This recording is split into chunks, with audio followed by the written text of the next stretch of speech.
Hi, everyone. Welcome to Frame Marketing Gurus. Today we've got Lindsey Nolen, founder of Social My Media, which I love that name, and I can't believe that you got that like URL and that name. Would love to hear the story about that because you told me about it, and I was like, that's really interesting because you've kind of built all this on your own, and that's really awesome that you're doing that. So tell us how you got started. Okay, so it goes back kind of 5-6 years, probably longer. So I'll start at the beginning. Yeah, I start at used the to beginning. my background is in journalism. So I moved to Jacksonville, Florida in 2017, and I worked at the local news station. And honestly, I loved it so much. Local news is a beast, and the people who work in local news are hard workers. But eventually, it was just a matter of there's a ceiling, and the tenured managers aren't going anywhere. So if you want to make more money, if you want better hours, it's like tough luck, go somewhere else, find another market. I didn't really want to leave Jacksonville. And then COVID hit, and it just became like a world of instability. It's like, do I have a job? Do I not? Am I working from home? Do I have to go in the office? And quickly everyone was just like scrambling, like, where am I going to go next? And I found a job as a creative director for a local attorney, which was extremely interesting. And like the cool fact about it was he was the attorney working in Tiger King. Like he was involved in all of that. And so therefore I was involved in all of that. And like from a media standpoint, it was like a dream come true. I joke like this much of my face was on a Dateline episode. And so like I've made it. You're famous. If I had enough money, I'd retire. Like I'm good. But I don't. And so I needed to keep working. And ultimately, like it was a really cool gig, but it was just more so focused on like a single individual and like following him with a camera. And it wasn't like marketing a business. And it just became like a media circus around this one person. So I was like, I'm just not really happy. I'm not fulfilled. I don't love this. So I was just exploring other options, and I was joking with a friend who's in logistics, Wasim Manayer. Got to give him a shout out because this is all because of him. And he was like, dude, quit your job and start your own business. And I was like, what? Like there was a 0% chance I can just do that, you know? Right. And while I was working for the news, I had actually done a story on a local restaurant that was launching their vegan menu. And it was like a super small story, but I could not for the life of me get in touch with these people. I was like Facebook messaging, Instagram messaging, nothing. So I showed up hot and I was like, what's going on? I need to do this. You're not answering. And he was like, oh, like we don't check our social media. And I'm like, do you want help? And I'll never forget, his answer was probably. And I was like, that's good enough for me. So I put together, I was like in my young 20s, I put together like 12 pages of like why you should hire me to manage your social media. And at the time he was like, okay, like $400, can you do it? I'm like, amazing, 100%, I'm in. And so I ran this taco restaurant on social media for a couple years, and like I really enjoyed doing it, you know, between like the food and the people and the events. Like there's tons of stuff to put out there, so it was never like a shortage of content. And so Wasim was like, well, just do what you're doing for them for other people. And I'm like, still, I'm not sold on this. It sounds like more instability than what I had in the news. And I was like, also, like, realistically, I don't know how to start a business. And he was like, it takes 4 clicks. Like you literally go on LegalZoom and it takes you 4 clicks. And I was like intrigued, right? But I was still not sold. But sure enough, it was literally 4 clicks. I always joke now too, if someone would have told me you'll also have to run your accounting, you know, all the like admin stuff, maybe I would have been like, but got in there. I've been doing it. Learned the rest of it. Yeah. I mean, I think that's like a very inspiring story because I did not become an entrepreneur like you, where I was like, you know what, I want this and I'm gonna figure this out and just do it. It kind of fell in my lap, and then I was like, I need to figure this out. And since then I've kind of embraced it. But like you said, the accounting, the taxes, if you have employees, there's all these things that like you really just don't know what you're getting into. But I mean, you can do it, I think is like the point of the story. Like, how long have you had Social My Media? So August will be 5 years. And Yeah. I always say, like, CEO is a really cool title, but like more realistically, I'm often dumpster fire extinguisher. Right? Especially Right. social media. No one told me like social media doesn't sleep. So like I thought I worked a lot at the news. I had no idea.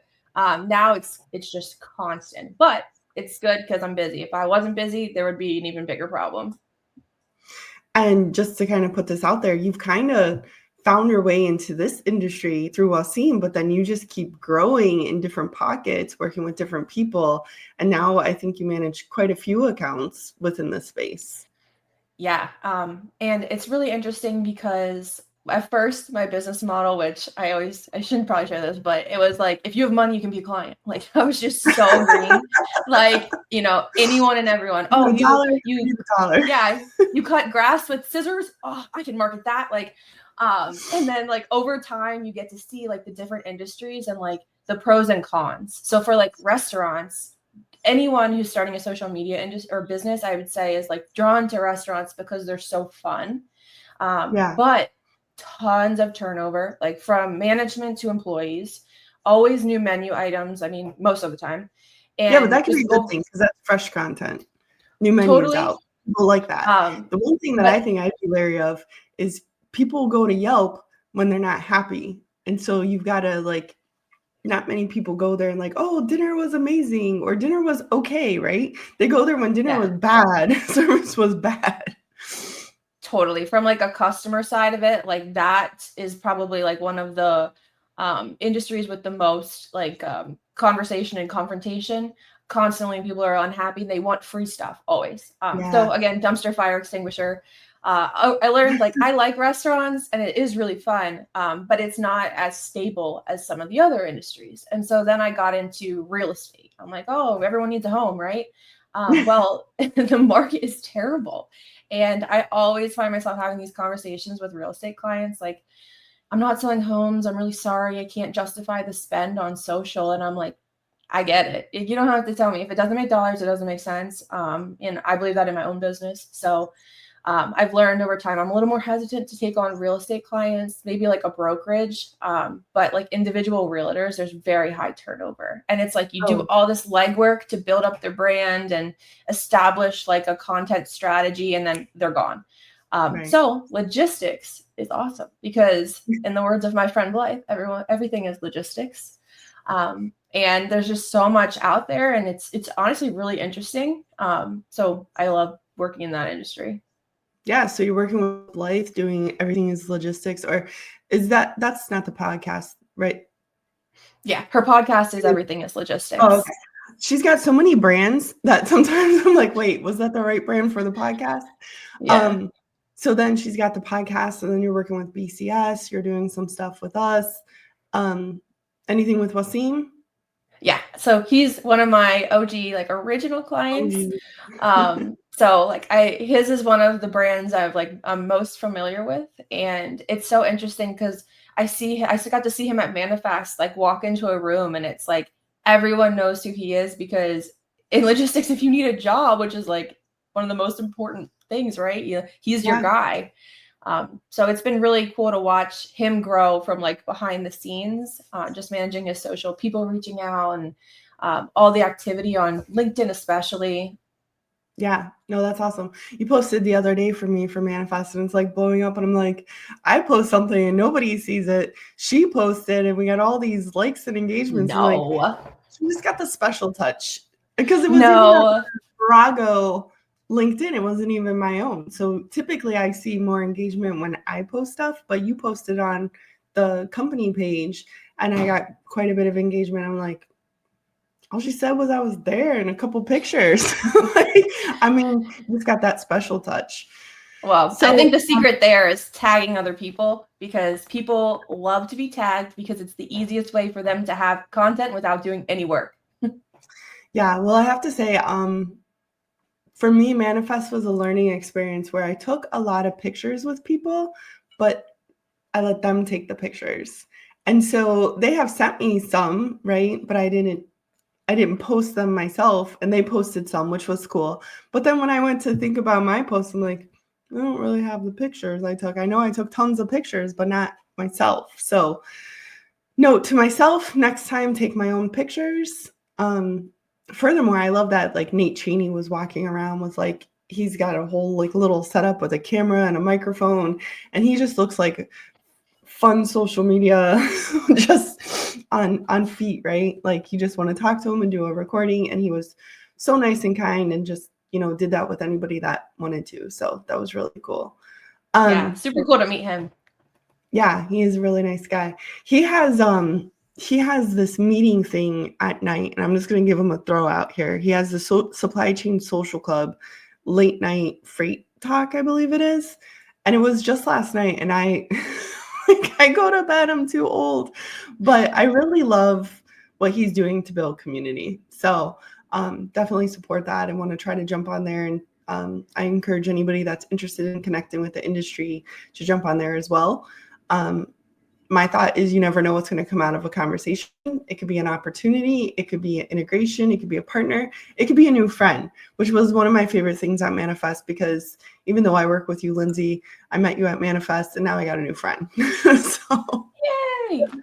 Yay. Yeah, so fun. So we're actually going to jump in now a little bit. So I usually start with an icebreaker. So now that we're 11 minutes in, let's go ahead and do our icebreaker. So what's the most memorable adventure you've ever had? Okay, so hands down, when I was in college, I feel like a lot of people choose to go to Spain or Italy or Germany, but I was like, nah, I'm gonna go to Jordan. And I think my mom was like, what? Like, why can't you just be normal and go to Italy? And I was like, nah, I'm gonna go to Jordan. And so I went to NC State and I joined this archaeological dig, and I went to Jordan and Sayhun, which is kind of like the middle of nowhere, Jordan. And I learned some very valuable lessons. One, not crazy about rocks, not a rock girl. Not interested in geology anymore. No, I kind of like, I say I like pictured myself like Indiana Lindsey, like swinging through the desert, like riding camels. Also don't like camels. Another thing I learned. They're nasty and they spit. So greatest adventure of your life, but most like miserable, don't want to do it anymore. Yeah.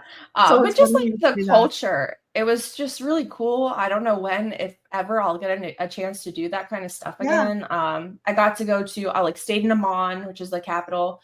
Went to Wadi Rum, which is like where they filmed like Arabian Nights. Stayed in like a tent. It safe there? Yeah, I guess. I made it. No, it was definitely like, being in America, there was always that concern, like, oh, you're going to the Middle East. Whoa. But it seemed very safe. And a lot of the people I had gone with on this trip, it was like their 25th time being in Jordan. So like that alone made me feel really safe. But then actually once I left, things started to get like way more like unstable in the Middle East. Right. There was like this Jordanian pilot had gotten burned alive. Like it was a mess. So yeah. But from my time there, like Aqaba, so that's fun fact, allegedly where like Aladdin is supposed to take place. I like that was my jam. It was like beach club, super fun, loved it. But I also went during Ramadan, which means like everything from sun up to sundown is closed, including like Popeyes, which was the only thing I wanted when I was in Aqaba, because it was like they had Popeyes chicken over there. Oh yeah, they have everything. McDonald's, they have all that stuff. All right. So I love that you like did not go mainstream on that. You didn't go to Paris and Italy, because I did something similar. I was like, I'm in college. I want to study abroad. This is an amazing opportunity, but I don't want to go somewhere they don't speak English. Like I'm not going to be able to read signs. I'm not going to be able to ask for directions. I need to go somewhere they speak English. So the alternative to Paris and Spain and Italy for me was Australia, where they have the top 10 deadliest things. So I moved to Australia for 6 months. I went to uni. I worked on a melon farm. It was this amazing experience. And similar to you, it's like, I don't want to do that again. But I mean, I remember sitting in the one, I was driving on the opposite side of the road. Kangaroos were hopping across the road, which was like, this is weird. But one day, I was sitting in the backyard, and I want to say it was a brown snake, comes, slithering up, and this guy grabs a shovel and just takes his head off. And I'm like, what in the world? Like, I mean, I'm literally just sitting here. I didn't even know. And he's like, yeah, I just saved your life. That's like one of the deadliest snakes in the world. And I was like, oh, Oh my okay, God. cool. Yeah, Cool. when I was in Jordan, we were like working in trenches because it was a dig, and we were like 8 feet deep. And all of a sudden, like one of the Bedouins, who are like the native to, they live in caves and they've been there for like hundreds of years, jumps in the trench barefoot with like a pickaxe and just, and he was like scorpion, and it was like Oh, just took it out barefoot. Like, oh, good. they're on Yeah. it. They're on it. I mean, maybe we're just a little more oblivious because we don't have to. I mean, here in Ohio, I really don't need to watch out for the deadliest snakes and spiders. You never know. You have all some the spiders out things. there. Yeah. Not But I like will say, I not came like home from this trip in like rare form. My mom was like, I remember she kept saying like, wash your hands. And I'm like, water's a scarcity, Mom. Yeah, you do She keep was some like, of that stuff with you, like your mindset. But I think one thing, and I would encourage everyone to like go study abroad, because you go to this other country by yourself, no one, and you really learn what you're made of and what you can do. Because you're like over there in a third world country in the Middle East, digging trenches, doing your thing. And like now that has made you, the person you are. And like you have appreciation for the water, you have appreciation for the things you have in America, like you have appreciation for, I don't know, I'd say freedom, but I'm not sure if that applied to your time there. But I mean, you grow in so much appreciation. But not only that, like when I went over there, I went skydiving, I went scuba diving, I did like all these things like sailing, caving, all this stuff that's like I never got those opportunities to really explore and learn who I was here because I was surrounded by everybody in like my comfort zone. So you do something like that and you're just like, I don't know. I don't know. For me, I was like, I'm on top of the world. I can do anything. If I can move halfway around the world and do this, I could do anything. yeah. And I think for me too, it just like totally changed my outlook on like, the Middle East as a whole. While it seems like over here so intimidating and scary and war ridden, like some of the nicest people I've ever met. Like they say Jordan is everyone's home. I had never heard that before I went. And it truly was like everyone was so nice and welcoming, and there's for sure cultural differences, but aside from that, like I have way more perspective on that region. Yeah, for sure. I mean, I would be petrified to go over there. So, I mean, Well, kudos. that's a pun because it's Petra. Over there is Petra. One of the Yeah, I'm just throwing out the puns. So so you started your own company. Wasim inspired you to do that. You've been growing it, ever since. Where do you want to go with it? Like, people ask me, they're like, where do you want to be in 5 years? And like in my mind, I'm like, it's not a bigger agency. It's not like I don't want to be like, oh, I want to double in size and be a bigger agency. Is this like what you're happy with? You just want to be like a one-man show doing your thing, or do you want to grow? Or like what do you foresee for social media? So I think one of my strengths and challenges is that like I love working with new people and learning like how to market new things and just taking on new projects. The challenge is that like I'm one person, and they always say like you have the same amount of hours as Beyonce, but the hours is what kills me. Like I wish I had like 48 hours in a day because I could just get so Beyonce's much got a work hair done. designer, a choreographer, a chef. Like she's got so many things doing for her. She just needs to show up for her I 20 know. minutes. She doesn't have to spend the hour That's cooking true. dinner, right? So So that's what I that need to would be my do answer is to them. Oh, so yeah. you hire a chef? I would love to hire a chef because I'm a Yeah, terrible cook. But I definitely need to like scale and grow with people that are like have their expertise in different areas. And over the years, I've been trying to do that, but I've definitely seen a ton of challenge in hiring and managing. One, it's just a different generation. Like when I came out of college, it was like, yeah, 100%, I'll work a million hours for no money. Like, what else are you supposed to do? right. And now it's not like that at all. I have a 17-year-old son, and he's got a job at like drugstore, whatever.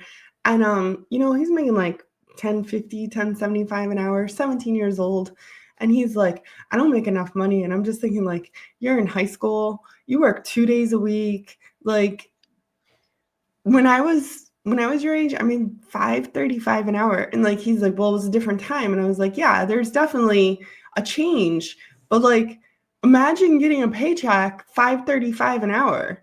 And like, if you get a paycheck for a week, it'd be $50. Like, it's not very I much. did the same thing. But I still I had a appreciated million it. jobs. Yeah, I never complained that it wasn't enough, because it was the minimum wage, and that's what it is today. He makes minimum wage, but in his mind, it's not enough. And I'm like, I don't get it. Like, they just have such a high value, and I don't mean to like say like this generation has such a high value, they overvalue themselves. I think there's some amazing smart people coming out of future generations that are like, I see some stuff and I'm like, they're spending so much time developing AI and apps and things that like really streamline things. And I'm like, that's really cool. And I would love to see him do that sort of stuff. But if you're going to work in a drugstore, minimum wage isn't bad, like as a high schooler.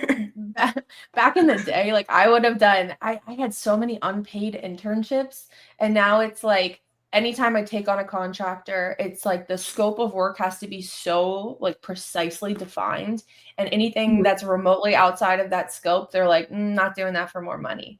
And I get it, and I almost like applaud them for being so like strict in their like, this is what I'm willing to do for this amount of money in this time. But for me as like the business owner, it just like presents challenges, because my model is kind of like take someone on to help with this particular client, because if I just say like, I need graphics help across the board, then I'm having them like learn tons of different brand kits. Whereas I can kind of like focus them in on like, this is the one you're helping on, and this is what I need help with. But it's just been, that's definitely one of my struggles over the past couple of years, is finding people who are just like willing to really commit and work hard. And then also who aren't just like using this as like a filler, like they're between jobs and, it's some kind of income. Yeah. So it definitely hurts when you hire somebody that you think has potential for longevity, and then they're like, oh, I just got a job. And it's like, you're super excited for them, but it's really hard as a business owner to kind of pivot and say, okay, now who's going to do this? And like, me. I've seen that scenario. Exactly, me. So as a entrepreneur, somebody who is a business owner, when things go sideways with an employee, like, and I don't mean sideways, it could be perfectly good. Like, you're happy for them, they got a job, but it comes back on you, right? You got to do it. 100%. Real quick on that, done on the minimum wage, it was probably 2010. I lived in Arkansas. I had 2 kids. I was pregnant with one, and I worked at a bank. And so I had 2 kids in childcare because they were under the age of 5. They were not even in school. And I worked at a bank, and I remember the owner looking at me and saying, you make $9 an hour. That's good money for a woman. And that's when I took my ass back to school and got my master's, got a much better, career. And I was like, if you're not happy with how much you make or anything like that, then you got to bust your ass and grind. And like, that's my answer. You got to bust your ass and grind. You got to get the education, you got to network, and you've got to build your life the way you want it to be. And I think, you're a perfect example of that, where you had that instability during COVID, and you're like, what am I going to do? And you made it happen. Like, you don't sit around and wait for somebody to make it happen for you. That's tremendous drive. I love that story. The drive has never been something I've lacked. I have had like the craziest jobs. My motto is kind of never say no to a good opportunity, and you kind of have to put an asterisk on that, because people are like, well, but like I've been a telemarketer, which was I've done that. I've done that. Awful. I'm like, do your tires need replaced? like, oh. I got sucked into Cutco. You ever hear of Cutco? It's like a pyramid scheme. Cutco knives. I sold Cutco. Yeah. Well, I was just the telemarketer. Hey, your friend call. said you'd be great at selling knives. You want to come in for an interview? And it was in Philly at the time. And We saw all kinds of people wanting to sell knives in Philly. You know what? I love those knives. I still have them, but it was an absolute cult. I remember meeting every Wednesday night and talking about selling knives. Like learning how to cut the rope and then the tomato. Like it was just this uh I don't know. It's still around. You still see it at like IX shows and stuff like that, like expedition shows where they'll like set up. I don't think I'm they still have the people scarred. that go like from how, because I mean the whole thing was like you go and you do a demo with someone and then they tell you 2 or 3 other people you could go do that with, and that's how you keep growing. But I'm like, I don't think I know enough people to be successful in this. One of my favorite stories about that particular job was I went in for the knife selling interview and I was like, yeah, no, like I don't want to sell Everybody my got aunt's it. knives. Yeah, I was like, not for me. I never say no to a good opportunity, but this is not a good one. And so I said no. And then he called me back and he was like, hey, we understand you don't want to sell knives, but would you be our receptionist and we'll pay you minimum wage, like hourly? And I was like, Yeah. okay. So the funniest thing was they had all these people in Philly coming in to sell knives, and then they would take their phones and plug them in and mass upload all of their contacts. And Oh then my that God, would be no. who I cold called, and hey, and there's a script, your neighbor Joe said whatever. But they didn't think of this through enough to think that like the contacts as uploaded wouldn't be their real names, right? So I'm calling these people, hey, young Jimmy, this is Lindsey with whatever marketing. They were like, what? Who is it? Young And Jimmy, then only my cousin JoJo calls me that. my favorite one was the young Chris. I called young Chris and I was like, hey, young Chris, this is Lindsey. Your friend said you might want to sell knives. And he was like, do you know who I am? And I'm like, young Chris. And he was like, have you ever heard the Meek Mill song House Party? And I was like, yeah, that's like my jam. And he was like, I'm young Chris, who was like the feature on that track. And so at the time I had my personal phone and I'm like, tell me more, young Chris. Like, oh, I'll just save that number and call him later. Yeah. Next time I want to be featured on a track, call young Chris. So that's a good pivot point. So marketing has changed. Marketing has changed. Yeah. I personally feel like cold calling should not be your go-to method. Many salespeople are like, no, we have to cold call. We get lots of opportunities. And I'll be honest, sometimes I see it in the numbers that they get the opportunities to talk to somebody and can have these conversations. But I think it's disruptive, and I think they should focus on calling warmer leads, not the cold leads. With that being said, all these changes, what do you think has been the biggest change in freight marketing in the last few years? What do you think's driving that? Founder-led content right now it has obviously like video has changed the game too.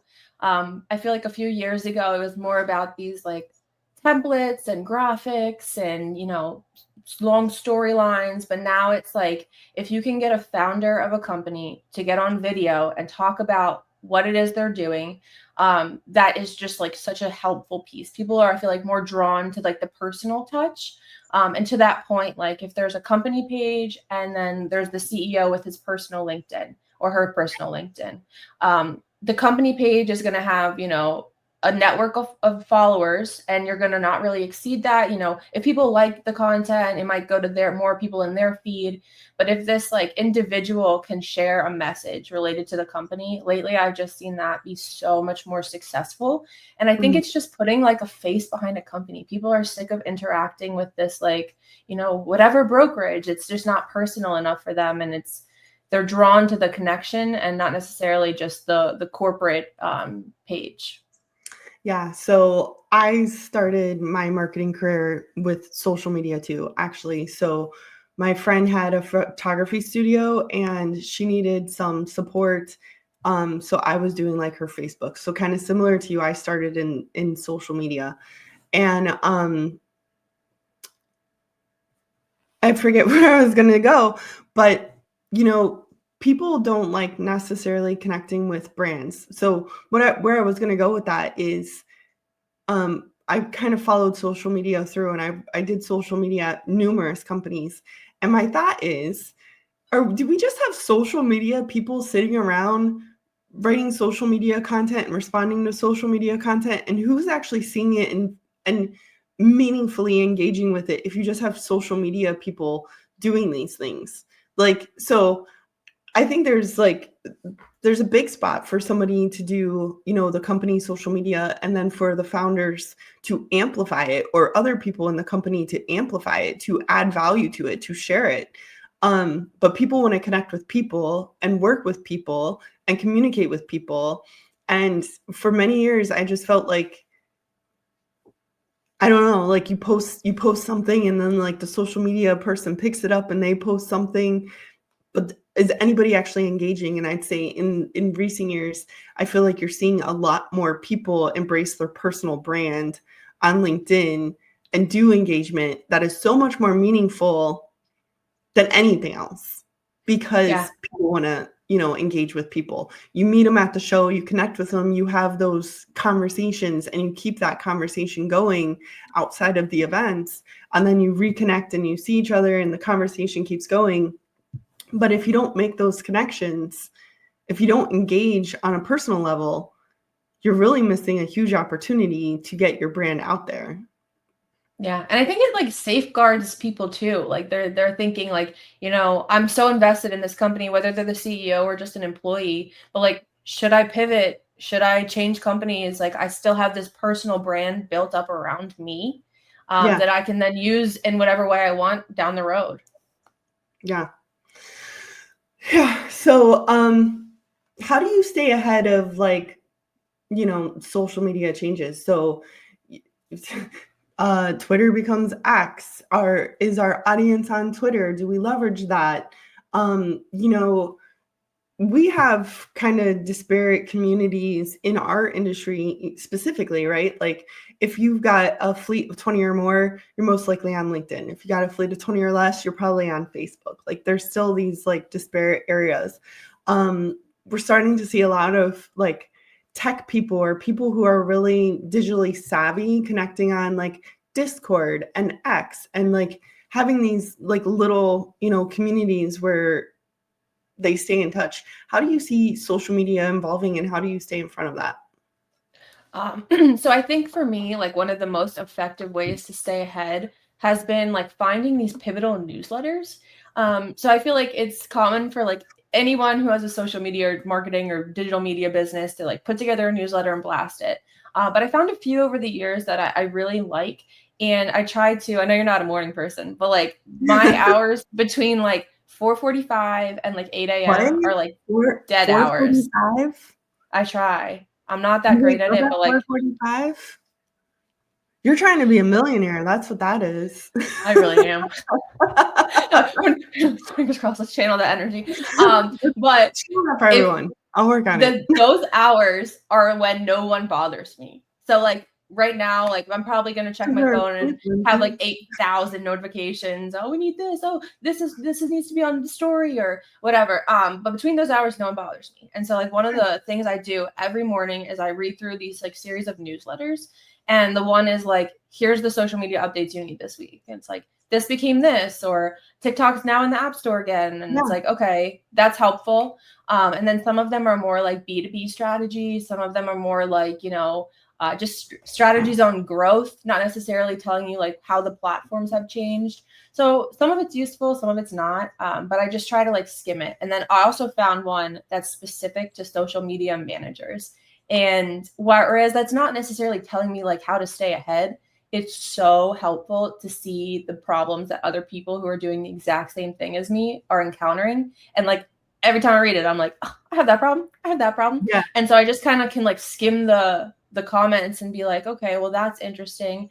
Like, for example, one of the biggest things is like, when you onboard a client, like what do you use to manage them, and like how do you store all of the content? And there's a million different ways you can do it. Sprout Social is probably like one of the most popular. And like ClickUp, I do like ClickUp, but like with Sprout Social, I can do all of that manually and save so much money. It's become so expensive to use.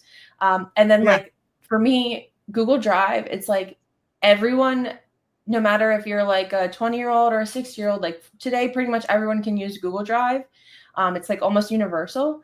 And I like that because it's just like, I mean, I have a ton of storage that I do pay for, but I can archive things. And so if someone says, well, we once did this, I can be like, my organization is one of my strengths is, okay, September 2024, let's take a look. So like that's something in the comments, everyone is like, you're wasting your money if you're doing this. Google Drive is the way. So it's like validating. I'm like, okay, I'm doing that right. But yeah, newsletters. And then I'm a newsie. So like, I always try to stay up to date on like what's going on. Like, for example, TikTok has been crazy. But aside from that, I just say newsletters, news, and then just scouring the feed. Like people are doing cool things. You said newsletters.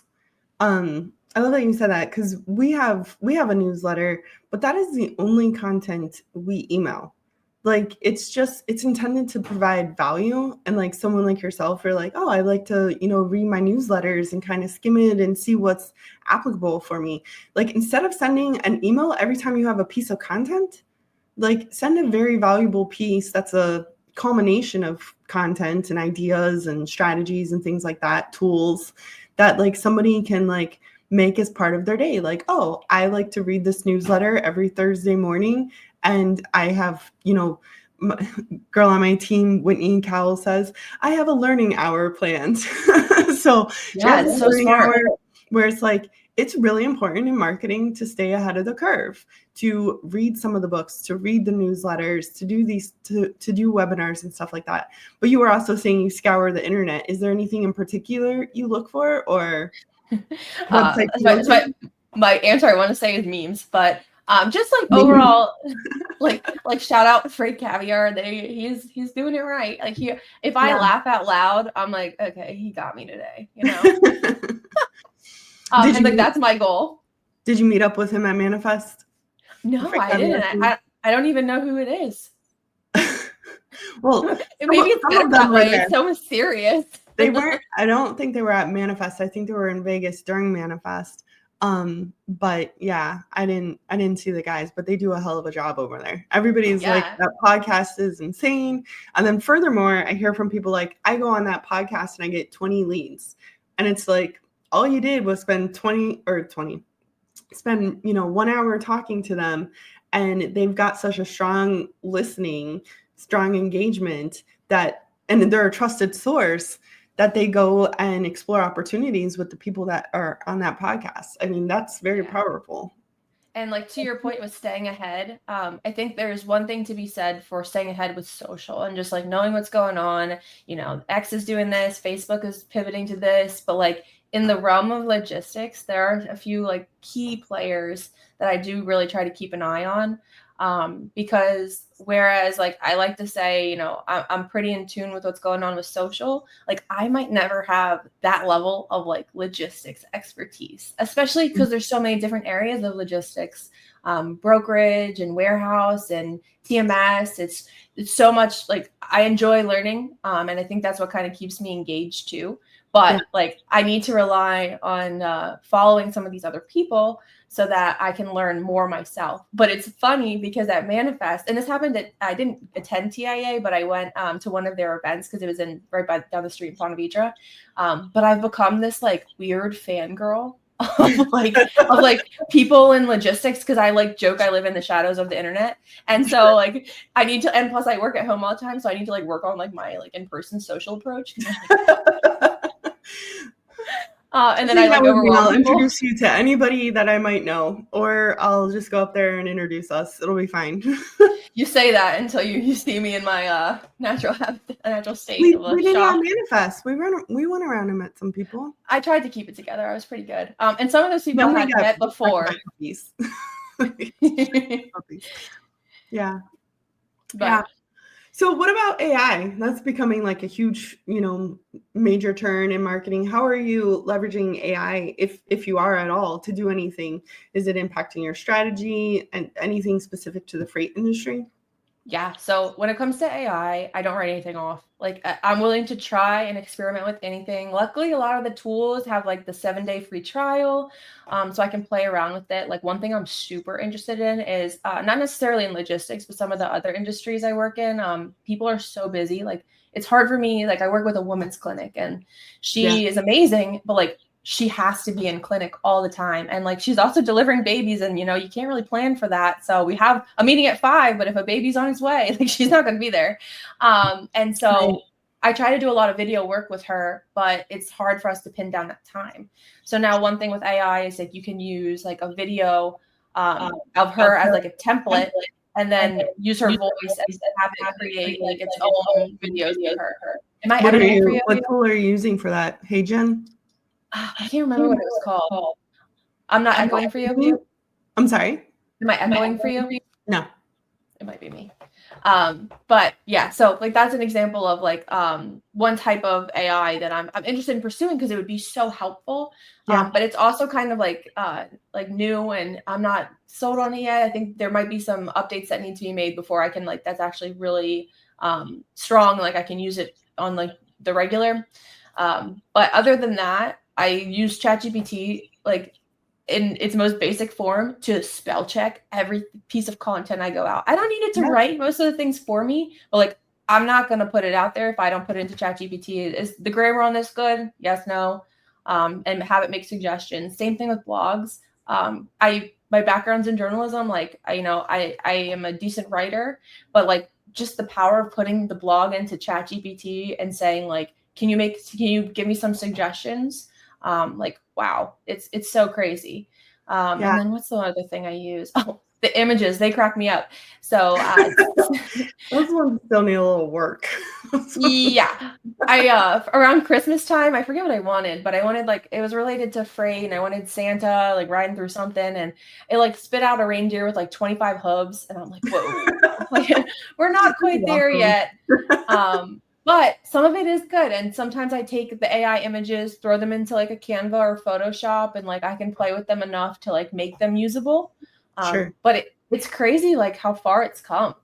Yeah, I think there's, more tools popping up like every time you turn around that is like, oh, check that out. Like I want to say there's like Picta art or something like that. But supposedly one of the commercials in the Super Bowl for Coca-Cola was completely AI generated. Awesome. And it was like polar bears and stuff, and it looked amazing. So if there's a tool that can do this, I'm sure we can get some pretty good images. I can't remember what tool that was, but actually I can't remember what it was, but I did play with it, and you go like frame by frame and say what you want in the picture. So I'm sure that took them quite some time. Yeah. But I was just playing with it. Maybe it's Sora by ChatGPT. So like that's like another, if you go into ChatGPT, there's like now this thing called Sora, which is like video. And then like Midjourney is still really big, Dolly, but you still get like those 7 hooves and like 9 antlers. So, Another one I found recently that I really like is called Napkin, and yeah.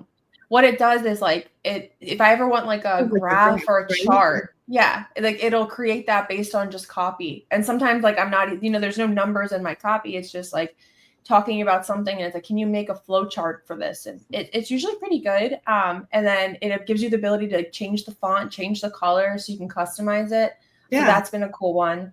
But I mean, it's all making my life, I'd say, easier in the sense that like as a one-man band, a lot of the times I now can do the work of like a team just myself.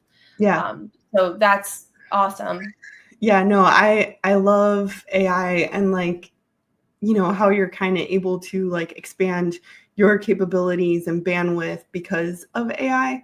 One of my favorite things that I learned with ChatGPT is to create your own GPT.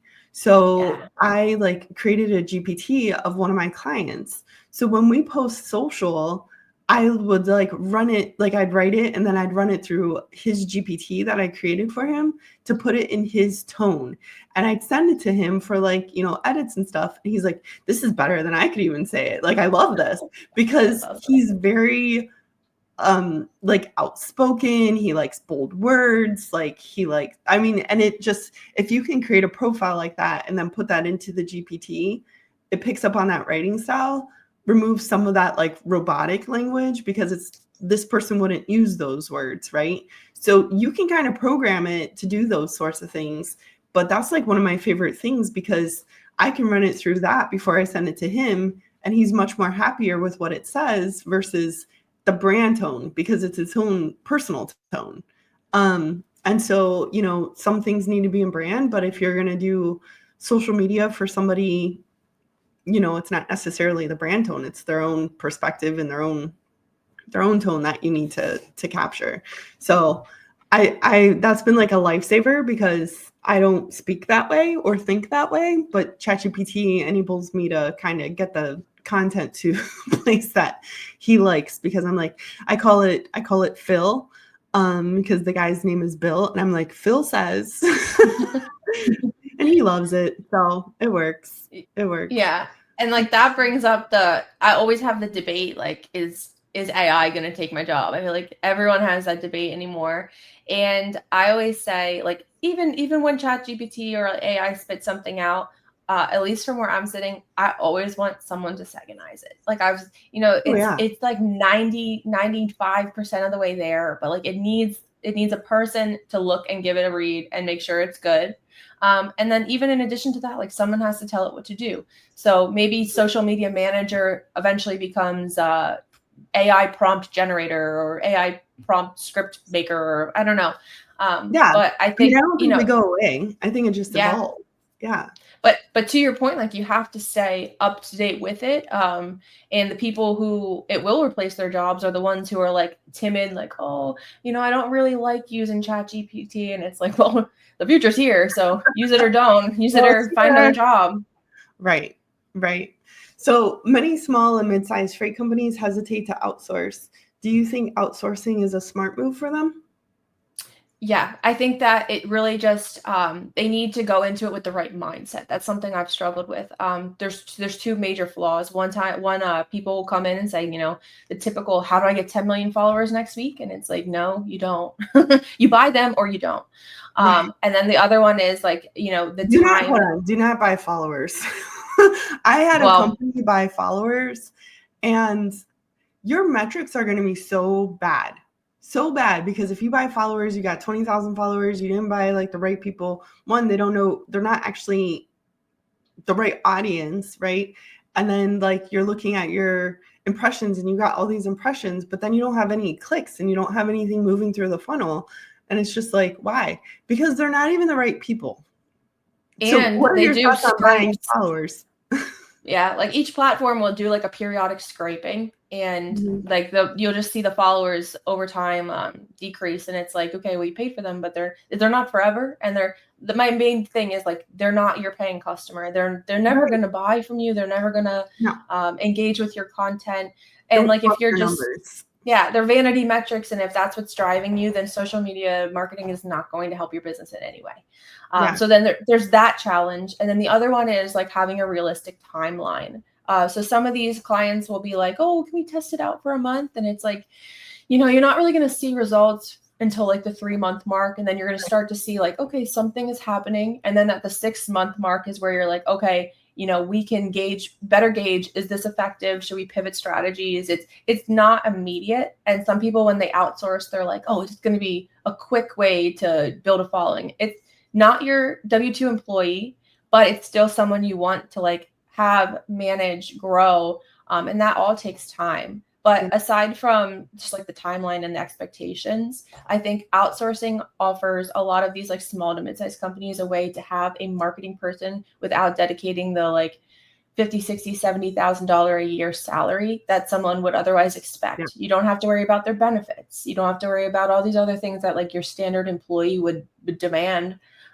So I think it works for a lot of these companies. And, you know, I found a lot of success working with like startups or just like solopreneurs who wear a bazillion hats, and they're like, that's not one I want to wear anymore. And, yeah, I don't have time for that. It's falling behind. Right. Yeah.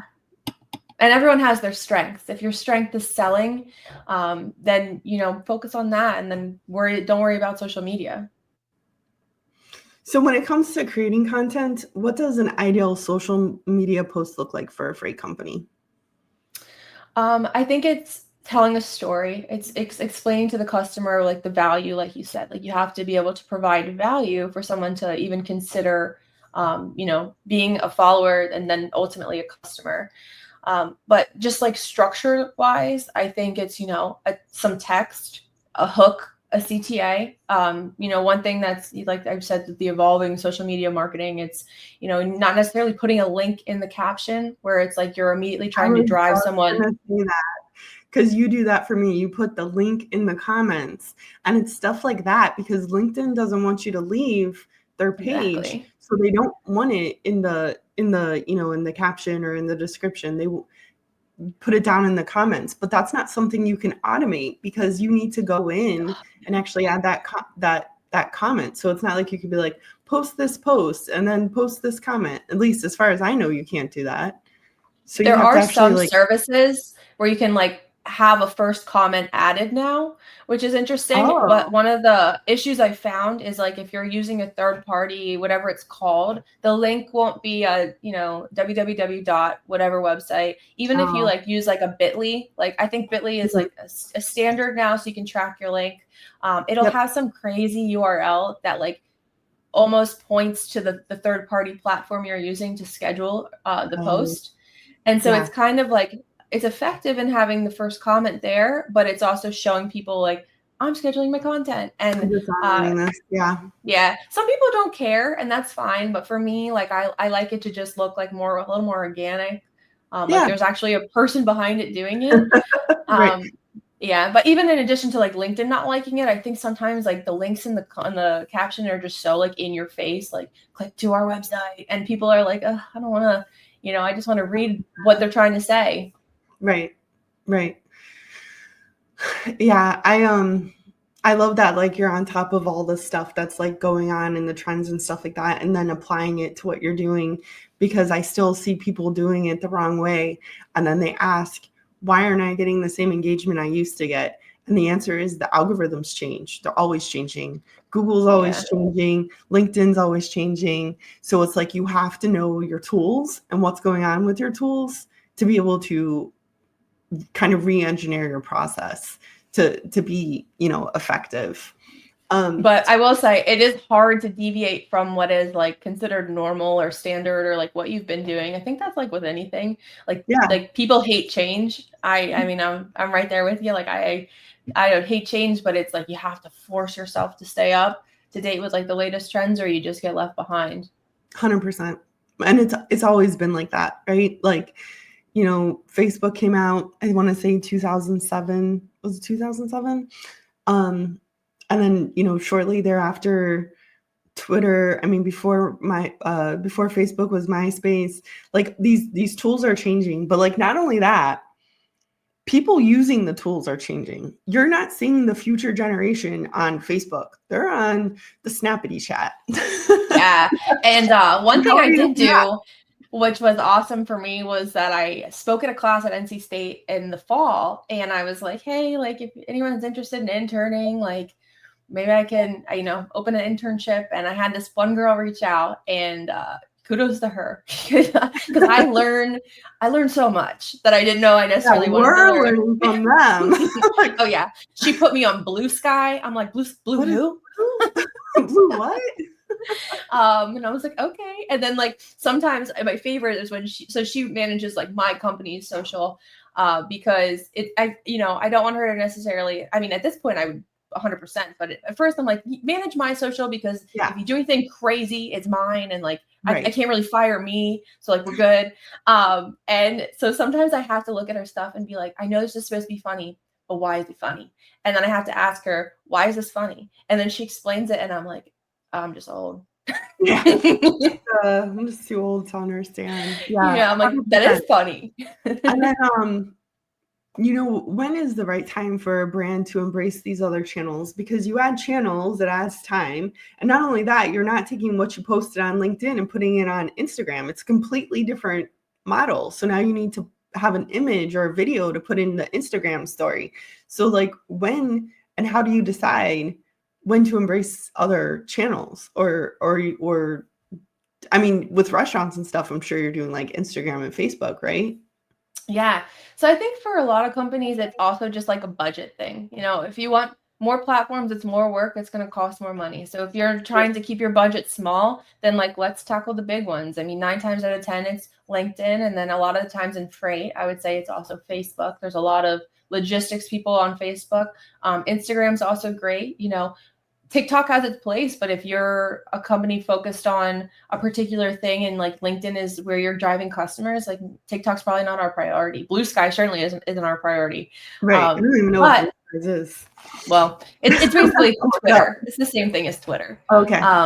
But I think also like if you have the means, right, jump on it all, because we never know what the future holds. And like I joke about Blue Sky, but maybe a year or two from now, like Twitter's gone, Elon's like done. I'm going to sell it and it's going to burn to the ground. And then Blue Sky fills that void. Okay, well, we've actually been on Blue Sky for 3 years, so we're ahead of the game, and then we can leverage it to actually make sales.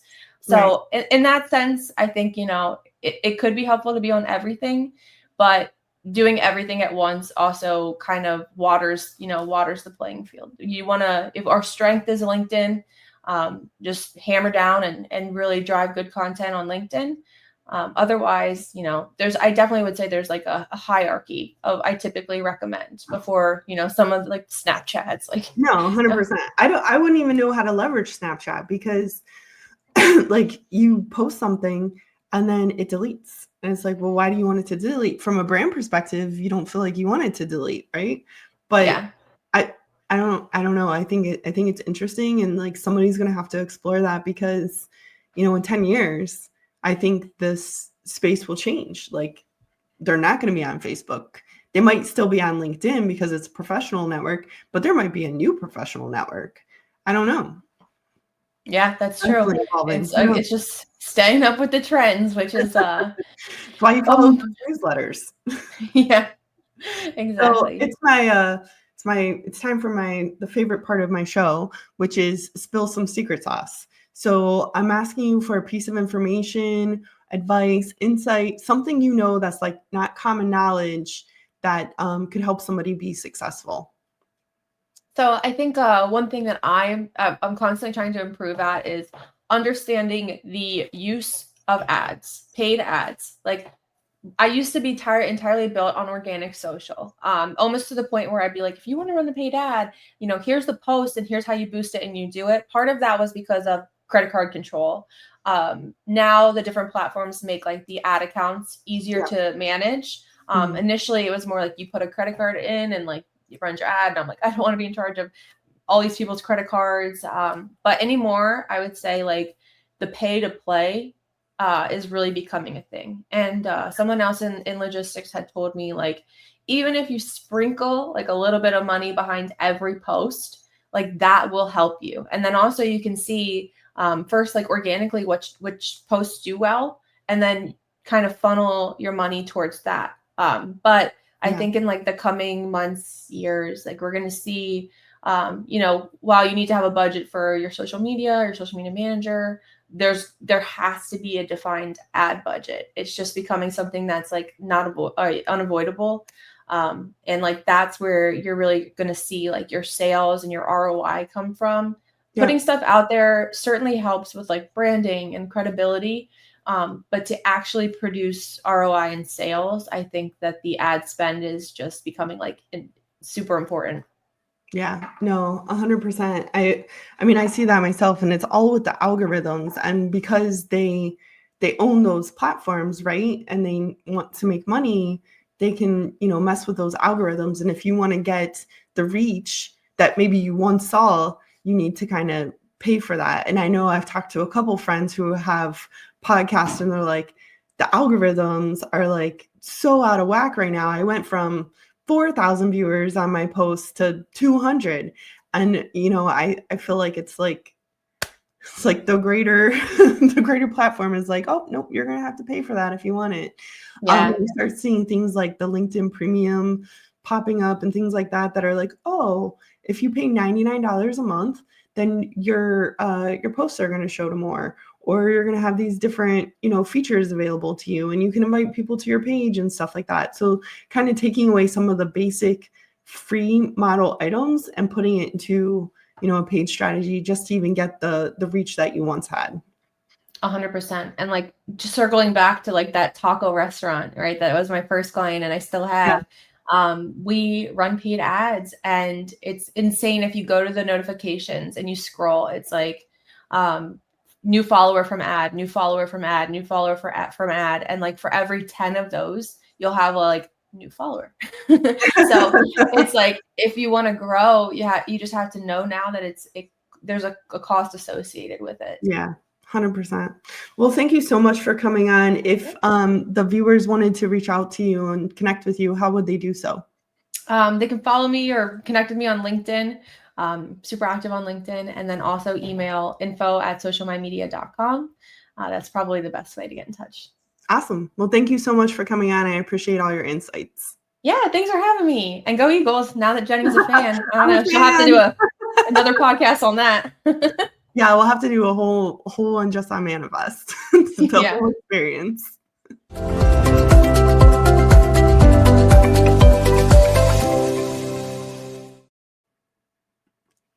All right. We're good.